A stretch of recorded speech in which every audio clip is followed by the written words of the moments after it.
Simple lang ang Peppa Pig sa unang tingin. Maliwanag ang kulay, magiliw ang boses, may ikli ang episode, at kwentong ligtas. Kapag hindi ka nalang nakatuto kay Peppa at napansin mo ang nangyayari sa likuran, tahimik na nag-iiba ang tono ng palabas. Ang mga karakter ay bigla na lumalabas at nawawala sa mga eksena ng walang paliwanag. May mga ilan na lumilitaw sa mga lugar na hindi naman dapat sila naroon. Ang iba naman ay ipinakikilala, tahimik na kinikilala, at pagkatapos ay tuluyang nakakalimutan.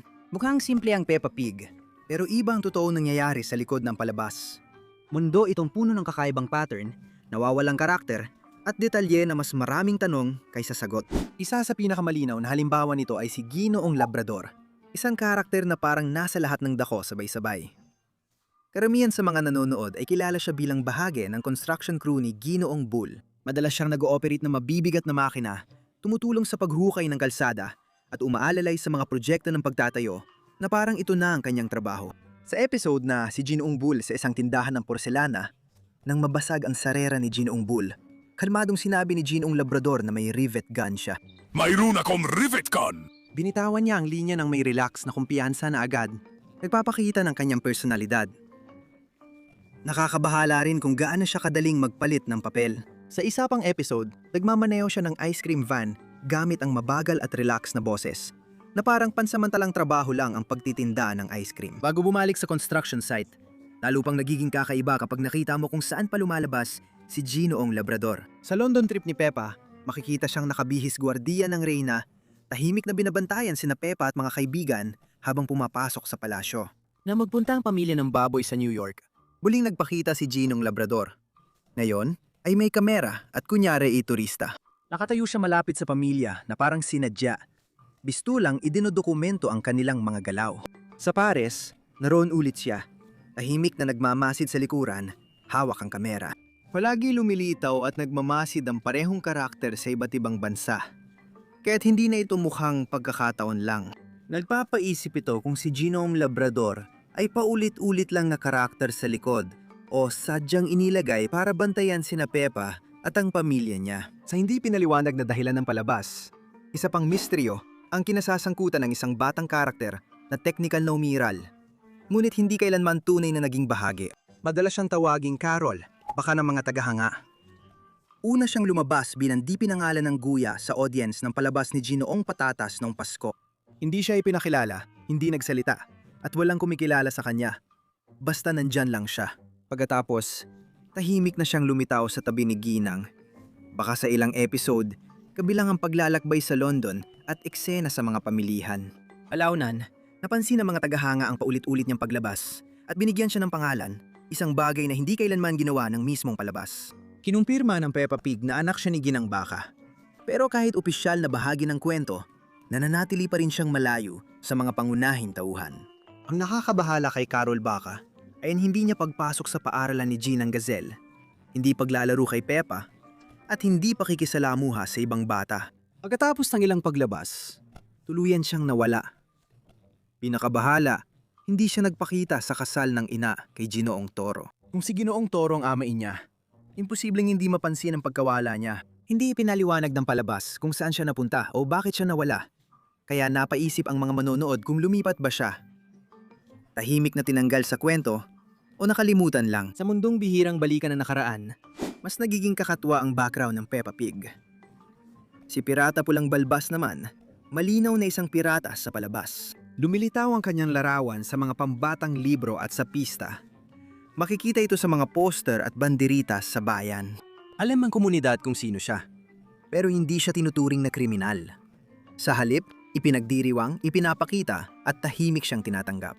Nagbubunga ito ng nakakabahalang paywatig na ang bayan ni Peppa ay tila kinukonsinti o nakikinabang sa pamimirata sa kung anong paraan. Hindi pinaliwarag ng palabas kung bakit isang pirata ang tinatrato bilang lokal na idolo. Kahit pa para sa kanya ang pista, siya ang nagpundo. O ginamit lang ang kanyang imahe. Kaugnay ni Redbeard si Polly, ang loro ni Lolo Baboy, na lalong kahina-hinala kapag pinansin. Sa mga larawan kay Redbeard, makikitang kasama si Polly sa pagkatago ng kayamanan na nagpapahiwatig ng kanyang pagkakasangkot sa mga krimen. Ipinapakita rin si Polly bilang sikat na personalidad at komersyal na mascot. dahil lumalabas ang kanyang larawan sa mga kahon ng cereal sa tindahan. Ang dubling pagkakakilala niya bilang kasabot sa cream at marketable na icon ay nagpapakita na sa mundo ni Peppa Pig. Nababaliwala ng kasikatan ang mga pagkakamali. Halimbawa rin ang kahina-hinalang kilos si Ginoong Fox na nakatago sa harap ng lahat.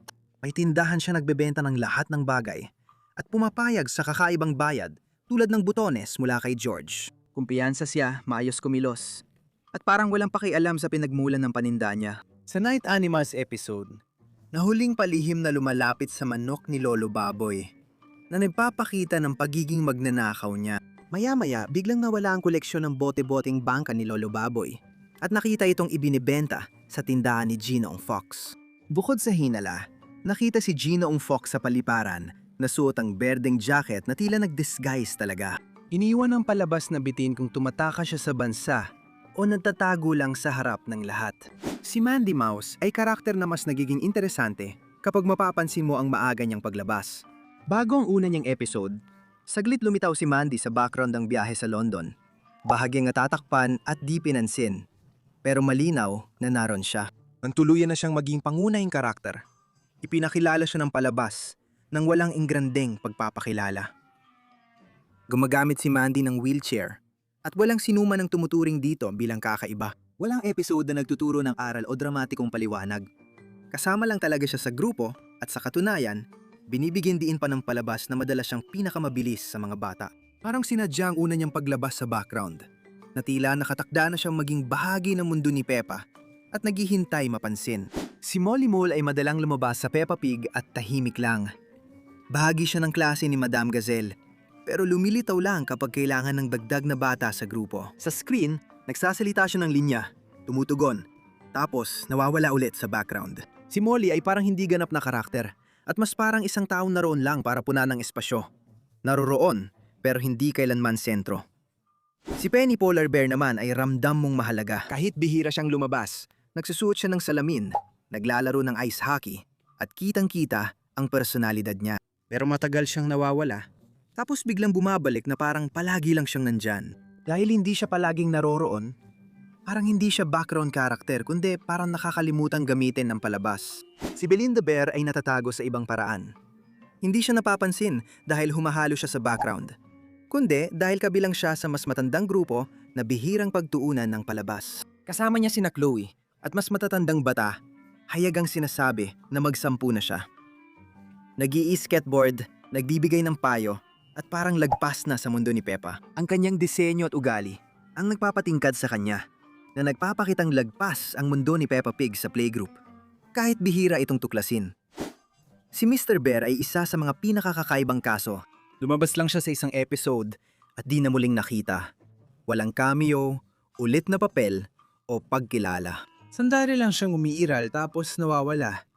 Parang nakalimutang file kaysa tunay na residente ng Peppa Town. Mukhang mahalaga si Mrs. Badger kapag lumalabas siya. Namamahala ng malaking bukirin at tiwala sa sarili sa paggabay sa mga bata. Pero tila kulang ang kanyang personal na buhay. Bagaman sinasabi sa palabas na kasal siya kay Mr. Badger, bihira naman itong makita o mabanggit. Kaya parang nawala ang malaking bahagi ng buhay niya sa kwento. Sa huli, nandun si Mr. Gazelle, isang karakter na hindi talaga lumalabas. Sa Science Museum, may larawan siyang suot ang lumang uniforme ng militar mula pa noong mga nakaraang siglo. Malakas ang pahiwatig na immortal si Madame Gazelle at maaring ganon din ang kanyang asawa. Kung ganon, hindi pa nawawala si Mr. Gazelle. Nasa ibang lugar lang siya. Maaring natutulog, nagtatago o naghihintay ng tamang panahon para muling mabanggit sa palabas. Kapag napansin mo mga background character, hindi na mukhang simpleng pambatang cartoon ng Peppa Pig. Isang mundo itong puno ng dinatapos na kwento, nakalimutang tao, at pangyayaring labas sa eksena. Habang tumatagal ang pagtingin mo, mas lumilinaw na hindi talaga walang laman ng background ng Peppa Pig. Pinagmamasdan ka rin ito.